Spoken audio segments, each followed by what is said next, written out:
Hello, math with Satish sir में आप सभी का स्वागत है। जैसा कि आप जानते हैं, अभी हम लोग रेलवे द्वारा विगत वर्षों में पूछे गए प्रश्नों का हल देख रहे हैं, जिसमें प्रॉफिट लॉस का हल देख रहे हैं। 2 या 3 वीडियो अपलोड किया जा चुका है। आज हम लोग उससे आगे बढ़ने का प्रयास करेंगे। उम्मीद करते हैं यह वीडियो आपको पसंद आ रहा होगा। अगर आपको वीडियो पसंद आ रहा है तो चैनल को सब्सक्राइब ज़रूर करें, और अगर कोई परेशानी हो तो कमेंट में ज़रूर लिखा करें, ठीक है। तो चलिए आइए आज का टाइप हम लोग स्टार्ट करते हैं। देखिए दोस्तों, आज का पहला क्वेश्चन कहता है एक व्यक्ति रुपये 480 में 2 घड़ियाँ खरीदता है। वह एक घड़ी को 15% हानि पर और दूसरी को 19% लाभ पर बेच देता है। उसके पश्चात उसे ज्ञात होता है कि उसने दोनों घड़ियों को एक समान मूल्य पर बेची है, तो दोनों घड़ियों का क्रय मूल्य ज्ञात करें। यानी दोनों का विक्रय मूल्य यानी सेलिंग प्राइस क्या है, समान है। ठीक है दोस्तों, इसका बनाने का 2-3 तरीका है, लेकिन सबसे आसान तरीका हम आपको सिखा रहे हैं ताकि आपको समय बच सके। ठीक है दोस्तों, तो देखिए 2 घड़ी है, 2 घड़ी बेचा गया।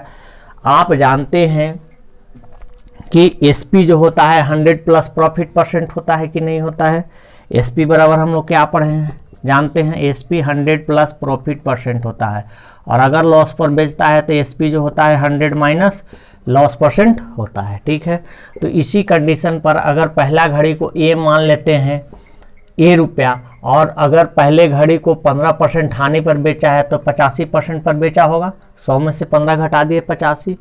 उसी प्रकार दूसरी घड़ी को 19% लाभ पर था, 100 में 19 जोड़ देंगे तो 119% पर बेचा होगा। बेचा होगा कि नहीं बेचा होगा। और कहता है कि दोनों घड़ी का विक्रय मूल्य क्या है, समान है, सेलिंग प्राइस समान है। तो दोनों को क्या कर दीजिए, इक्वल कर दीजिए। 17 × 5 = 85, 17 × 7 = 19, यानी 5A बराबर क्या हो गया दोस्तों, 7B। तो A/B बराबर क्या हो जाएगा, 7/5। यही 7:5 में हमको क्या करना है, CP को डिवाइड करा देना है। तो 7 × 5 = 12।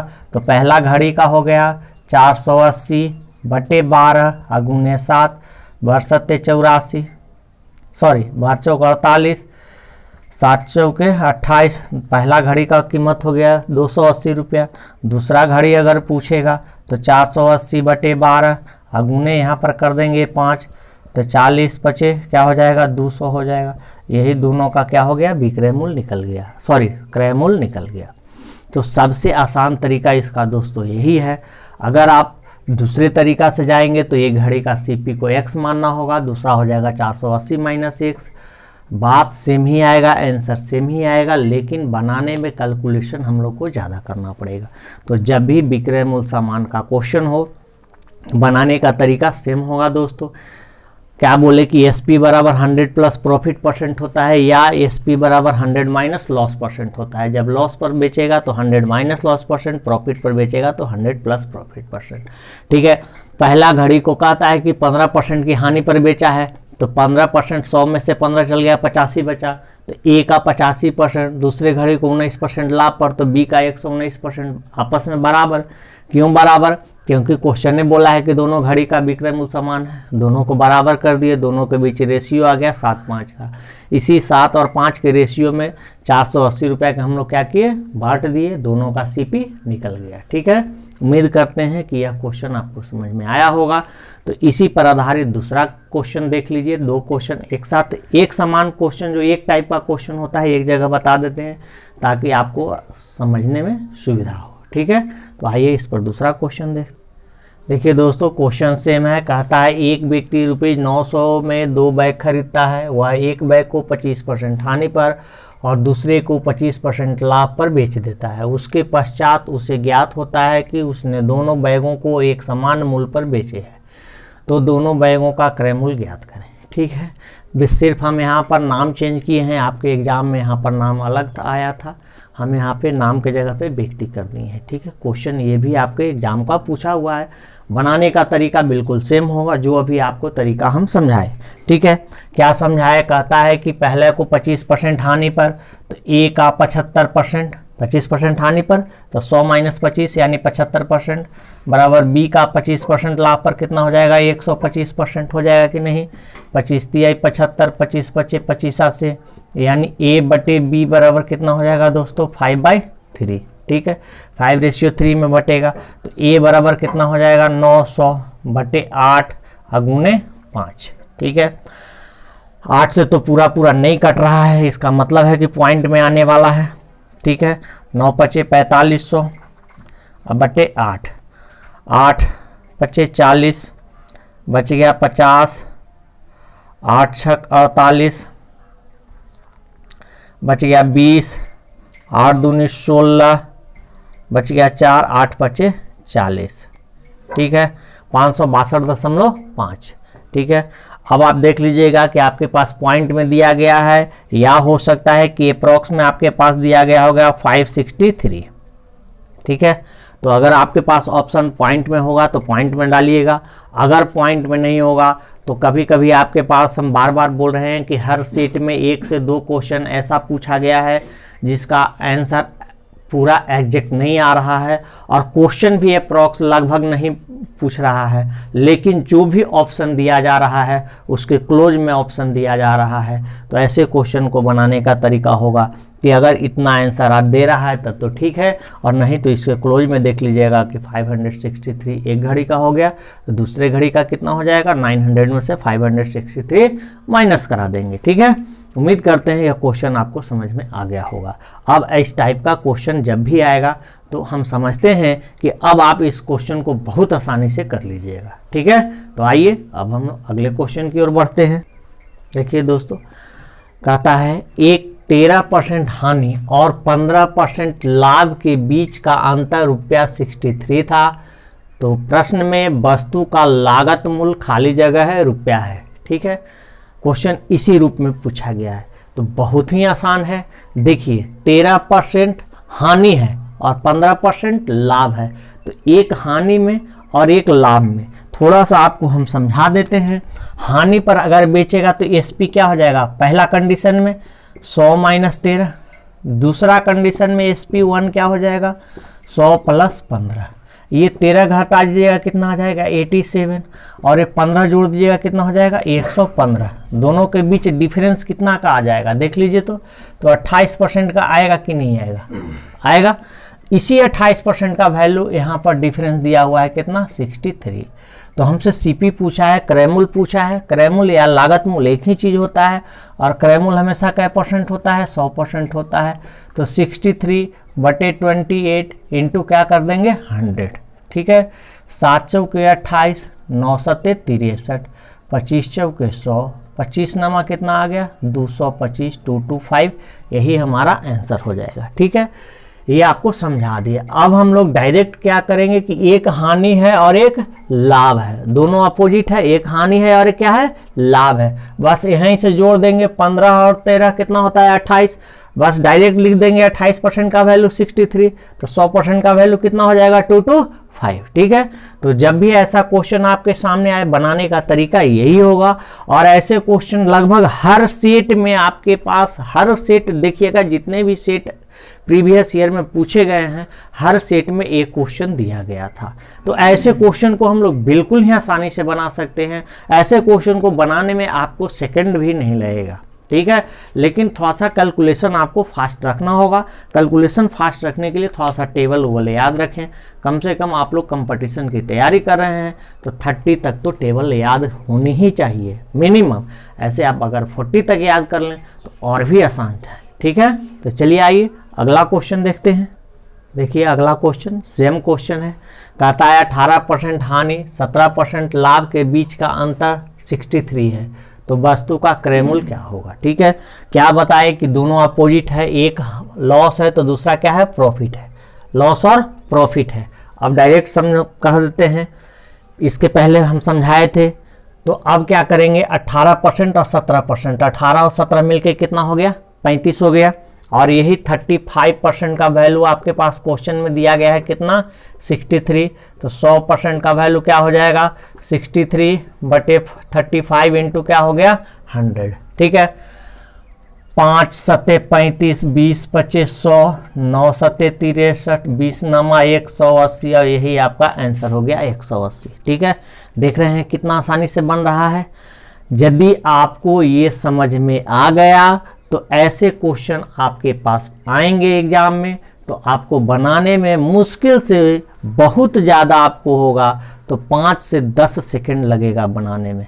ठीक है, लेकिन आप घर में प्रैक्टिस करेंगे तब दोस्तों, बिना प्रैक्टिस के संभव नहीं है। ऐसा नहीं कि बस हम 1-2 क्वेश्चन आपको करा दे रहे हैं, आप इसी पर संतोष करें तो संभव नहीं है। आपको घर में ऐसे प्रश्नों का हमेशा क्या करना होगा, प्रैक्टिस करना होगा। तो चलिए आइए अब हम लोग अगले क्वेश्चन की ओर बढ़ते हैं। देखिए दोस्तों, क्वेश्चन सेम है, पूछने का तरीका सिर्फ बदला गया है। कहता है एक वस्तु 12% हानि पर बेची गई, यदि उसे 39 रुपया अधिक मूल्य पर बेचा जाता तो 2% का लाभ प्राप्त होता। फिर अपोजिट, पहले 12% हानि, अब क्या हो रहा है दोस्तों, 2% लाभ। अपोजिट है, अपोजिट क्या करते हैं, हमेशा ऐड कर देते हैं। तो 12 और 2 कितना हो गया दोस्तों, 14, और इसी 14% का वैल्यू आपके पास दिया गया है कितना, 39। ठीक है, अब कहता है कि 100% का वैल्यू क्या होगा, तो 39/14 और गुने 100। ठीक है, ये भी देखिए दोस्तों पूरा पूरा नहीं कट रहा है, इसका मतलब है कि अप्रॉक्स में आंसर आने वाला है। ठीक है, तो कितना हो गया, 3900/14, 14 दूनी 28, बच गया 11, 110, 14 सते 98, 14 8 बलोतल से 14 सते 98। ठीक है, हो गया 12, 120, 14 सते 14 8 बलोतल से 278, हो गया 6, 60, 14 25 70 तो लगेगा नहीं, 14 चौका 56, 278.4 अप्रॉक्स में आंसर आएगा। अब आप देख लीजिएगा कि आपका आंसर वहाँ क्या आ रहा है। ठीक है, परफेक्ट तो आएगा नहीं, क्यों नहीं आएगा, क्योंकि ये 12% हानि है, 2% लाभ है। 12 और 2 कितना हो गया, 14, 14% का ही वैल्यू 39 बताया जा रहा है, तो 100% का वैल्यू कितना हो जाएगा, काटिएगा छाटिएगा जो भी है अप्रॉक्स में आपका आंसर आएगा। ठीक है, तो उम्मीद करते हैं इस टाइप के क्वेश्चन को अब आप आसानी से बना लेंगे। तो आइए अब हम लोग अगला क्वेश्चन देखते हैं। देखिए अगला क्वेश्चन कहता है एक कुर्सी के विक्रय मूल्य पर 10% और 14% की छूट देने पर ₹27 का अंतर आता है, कुर्सी का मूल्य ज्ञात करें। ठीक है, क्वेश्चन समझ में आया नहीं आया हम समझाते हैं। एक कुर्सी का कुछ दाम है, पहले उस पर 10% छूट देने की बात करता है। ठीक है, लेकिन आप बहुत ज़्यादा उसको आग्रह करते हैं तो कहता है कि चलिए 10% के जगह पर हम 14% छूट देते हैं। 10 से अगर वो 14 कर दिया तो उसको पता चला कि उसको 27 रुपया का हानि होता है, यानी 27 रुपया कम उसको लाभ होगा। ठीक है, तो कहता है कि कुर्सी का मूल्य क्या है, तो यानी कुर्सी का उस पर MP यानी मार्क प्राइस क्या लिखा गया था, यही आपसे पूछ रहा है। डिस्काउंट जब भी मिलता है दोस्तों हमेशा MP पर मिलता है, मार्क प्राइस पर मिलता है, जिसको हिंदी में बोलते हैं अंकित मूल्य या सूची मूल्य। ठीक है, तो जब भी डिस्काउंट की बात होगी, छूट की बात होगी, छूट हमेशा अंकित मूल्य या सूची मूल्य पर दिया जाता है, जिसको MRP भी आजकल देखते हैं लिखा रहता है MRP किसी भी वस्तु पर। तो छूट जब भी मिलेगा आपको तो MRP पर ही मिलेगा दोस्तों। ठीक है, छूट कभी भी CP पर यानी न तो क्रय मूल्य पर दिया जाता है और न ही विक्रय मूल्य पर दिया जाता है। छूट की जहाँ भी बात आएगी तो वो समझिएगा कि छूट जो दिया जा रहा है वो सूची मूल्य पर दिया जा रहा है या अंकित मूल्य पर दिया जा रहा है, जिसको हम लोग बोलते हैं MP। ठीक है, तो यहाँ पर कहता है कि पहले 10% छूट देने की बात करता है, लेकिन आपके विशेष आग्रह पर वो 14% छूट दे देता है। यानी पहले वो सोचता है कि हमको 10% का डिस्काउंट देना है, बाद में आपके बहुत आग्रह पर 4% ज़्यादा दे देता है, और यही 4% का रिजल्ट उसको मिलता है कि कै रुपया का अंतर आ जाता है, 27 रुपया का अंतर आ रहा है। तो ये 4% का ही वैल्यू 27 बता रहा है। तो जब 4% का वैल्यू 27 बता रहा है तो 100% का वैल्यू कितना हो जाएगा, 27/4 × 100, 25 चौके 100, 25 25 सही है, 625 और 25 दूनी 50, 625 और 50 कितना हो गया 675 और यही इसका आंसर है। यानी कुर्सी का जो दाम लिखा गया था वो कितना लिखा गया था 675 रुपये। ठीक है, समझ में आया। चलिए अगले क्वेश्चन की ओर बढ़ते हैं। अगला क्वेश्चन देखिए दोस्तों, अब इस टाइप का क्वेश्चन को आप बहुत आसानी से बना लेंगे। ठीक है, कहता है एक मोबाइल जब 6% लाभ पर बेचा जाता है तो 6% हानि पर बेचने की तुलना में 870 अधिक मिलते हैं। मोबाइल फोन का क्रय मूल्य क्या है? देखिए दोस्तों, दोनों अपोजिट, 6% लाभ, ये क्या है 6% हानि, दोनों अपोजिट। अपोजिट क्या समझाए हैं, दोनों को क्या करते हैं जोड़ देते हैं। 6 और 6 क्या परसेंट हो गया 12%, 12% का वैल्यू कितना हो गया 870, तो 100% का वैल्यू क्या हो जाएगा 870 बटे 12 गुने 100। ठीक है, काटना चाहते हैं काट लीजिए, 4 तिहाई 12, 25 चौके 100, 8 7 15, 3 से कटेगा है ना, 3 दूनी 6, 9 तिया 27, 290 बार में 25 25 सही है 625, एक जीरो बैठा दीजिए पहले, 25 25 625 जानते हैं और 25 चौके 100, तो 625 और 100 कितना हो गया 725, यानी मोबाइल का कीमत हो गया 7250। कितना आ गया 7250 रुपया। ठीक है, कैसे मल्टीप्लाई किए देखें, यहाँ 290 है, 90 का एक जीरो यहाँ पहले बैठा लिए, 25 को 29 से हमको मल्टीप्लाई करना है, तो 25 का स्क्वायर जानते हैं, 25 गुने 25 कितना होता है 625, इसका 4 और बच गया, तो 25 चौके 100 है ना, 625 और 100 जोड़ दिए तो कितना हो गया 725, यानी हो गया 7250। ठीक है, चलिए आइए अगला क्वेश्चन देखते हैं। देखिए दोस्तों, कहता है एक दुकानदार ने एक वस्तु का अंकित मूल्य 160 रुपये रख दिया, यदि 10% की छूट देने के बाद भी उसे क्रय मूल्य पर 20% का लाभ मिलता हो तो वस्तु का क्रय मूल्य क्या है? ठीक है, तो ऐसे क्वेश्चन को बनाने का 3-4 तरीके होते हैं, लेकिन फिर हम आपको सबसे आसान तरीका समझाने जा रहे हैं, और जो आसान तरीका समझा रहे हैं इस टाइप के कहीं भी क्वेश्चन आएगा आप आसानी से बना सकते हैं। ठीक है, तो आइए देखते हैं कहता क्या है। एक चीज आपको पहले मैं समझाता हूं, देखिए एसपी जो होता है क्या होता है, एसपी बराबर हम लोग क्या जानते हैं, एसपी जो होता है CP into 100 plus profit percent होता है कि नहीं। एसपी जो होता है CP into 100 plus profit percent होता है, और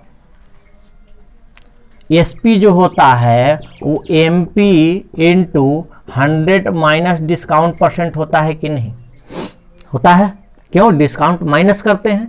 अब ये दोनों बराबर है दोस्तों, तो क्या लिख सकते हैं CP into 100 plus profit percent बराबर क्या लिख सकते हैं MP into 100 minus discount percent लिख सकते हैं कि नहीं लिख सकते हैं। क्यों लिख सकते हैं, क्योंकि दोनों एसपी है कि नहीं। तो अब हम लोग डायरेक्ट चलते हैं कि सीपी बटे अगर हमको एमपी की बात किया जाए तो क्या लिखेंगे 100 माइनस डिस्काउंट परसेंट, और ये क्या लिखेंगे 100 प्लस प्रॉफिट परसेंट। ठीक है, कभी कभी आपसे सीपी और एमपी का रेशियो भी पूछा जाता है, तो इस तरीके से हम लोग आसानी से ऐसे प्रश्नों को बना सकते हैं। याद क्या रखना है कि सीपी जो होता है वो 100 माइनस डिस्काउंट परसेंट होता है, और एमपी जो होता है वो 100 प्लस प्रॉफिट परसेंट होता है। अगर इस चीज को हम जानते हैं तो ऐसे क्वेश्चन को बिल्कुल ही आसानी से बना देंगे। देखिए अब कैसे बनाते हैं। सीपी हम क्या जानते हैं, सीपी हम जानते हैं सीपी बटे एमपी। सीपी क्या जानते हैं कि 100 माइनस डिस्काउंट, तो 20 घटा दिए, सॉरी डिस्काउंट कितना का मिल रहा है 10% का, तो 100 में से 10 क्या क्या है 90, और एमपी जो होता है 100 प्लस प्रॉफिट परसेंट, तो कितना हो जाएगा 120। होगा कि नहीं होगा, होगा। रेशियो निकाल देते हैं 3 और 4। ठीक है, अब हमारे पास कितना एमपी दिया हुआ है, अंकित मूल्य कितना है 160, तो 4 यूनिट का वैल्यू अगर 160 है तो 1 यूनिट का वैल्यू कितना हो जाएगा दोस्तों 160 बटे 4, यानी कै रुपया आ गया 40 रुपया। सीपी हमारा 3 यूनिट है, तो क्या हो जाएगा 3 गुने 40, 40 ते कितना 120, और यही इस सवाल का आंसर है। तो अगर आप इसको समझ गए, देखिए बहुत ही आसान सा चीज आपको हम समझाए हैं, और ये बहुत ही महत्वपूर्ण टाइप है दोस्तों। हर हमेशा कभी आपसे सीपी पूछेगा, कभी एमपी पूछेगा, कभी दोनों का रेशियो पूछेगा, तो हर हमेशा याद रखिएगा कि सीपी जो होता है 100 माइनस डिस्काउंट परसेंट होता है, एमपी जो होता है 100 प्लस प्रॉफिट परसेंट होता है। कैसे होता है, क्यों होता है, ये चीज हम आपको समझा दिए, ठीक है। इस चीज को अगर याद रखते हैं तो ऐसे क्वेश्चन को बिना कैलकुलेशन को हम आसानी से बना सकते हैं। कैसे, बोले कि सीपी जो होगा वो 100 माइनस डिस्काउंट परसेंट होगा, तो 10% की छूट मिल रही है, तो 100 में से 10 गया 90।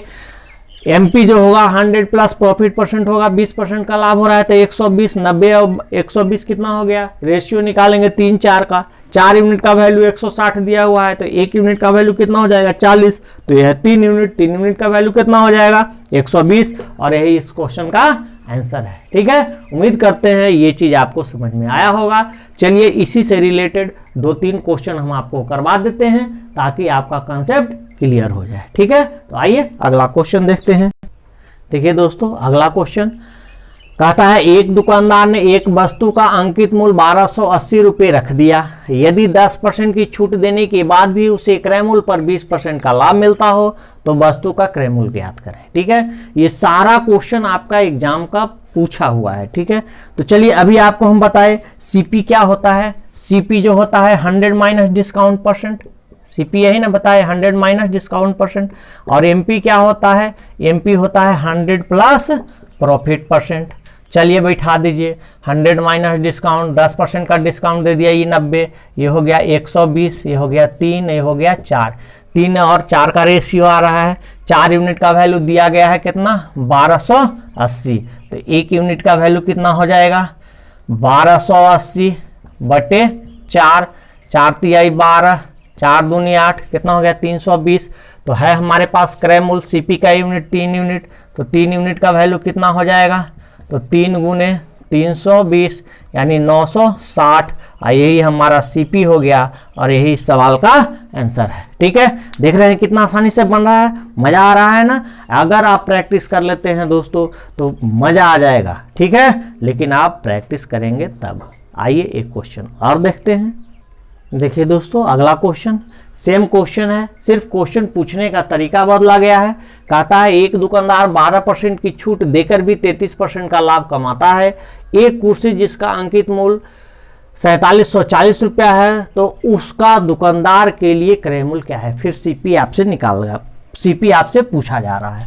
तो बस आपको जो हम तरीका समझाएं, सीपी क्या होता है 100 माइनस डिस्काउंट परसेंट, एमपी क्या होता है 100 प्लस प्रॉफिट परसेंट, बस यही करना है। 12% की छूट मिला तो कितना हो गया 88, 33% का लाभ मिला तो कितना हो गया 133, ठीक है। काट लीजिए, 11 8 88, 11 से कटेगा क्या, नहीं कटेगा, नहीं कटेगा, 11 से तो नहीं कटेगा, है ना। तो 12 4 से कटेगा, 3 3 6 1 7, 4 से भी नहीं कटेगा दोस्तों। तो कोई बात नहीं, अगर नहीं कट रहा है तो चलिए इसी रेशियो की बात होगी। अब हमसे पूछा है कि अंकित मूल्य दिया हुआ है, तो 133 यूनिट का वैल्यू दिया गया है 4740, तो 88 यूनिट का वैल्यू निकालना है। 88 यूनिट का वैल्यू हो जाएगा 4740 बाई 133 इंटू 88। ये तो लग रहा है पूरा पूरा कटेगा नहीं दोस्तों, अप्रॉक्स में इसका आंसर आएगा, ठीक है। अप्रॉक्स में आंसर आने वाला है, तो आप देख लीजिएगा जो भी आएगा वही आंसर होगा। ये पूरा पूरा नहीं आ रहा है, कटेगा नहीं, 133 है तो ये पूरा पूरा कटेगा नहीं, जो भी आएगा अप्रॉक्स में आएगा, ठीक है। बनाने का तरीका यही है, और इस ऐसे क्वेश्चन को बनाने के लिए इससे आसान तरीका नहीं हो सकता है। उम्मीद करते हैं ये तरीका आपको समझ में आया होगा, ये क्यों आया, कैसे होता है, ये चीज़ हम आपको बहुत अच्छे से समझाए। इस पर 2-3 क्वेश्चन करा दिए ताकि आपका कंसेप्ट ठीक हो जाए।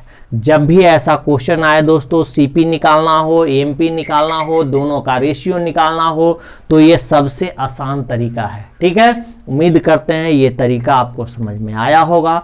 आप घर में इस पर प्रैक्टिस करेंगे, फिर हम लोग कल मिलते हैं नेक्स्ट वीडियो में, तब तक के लिए ओके, थैंक यू।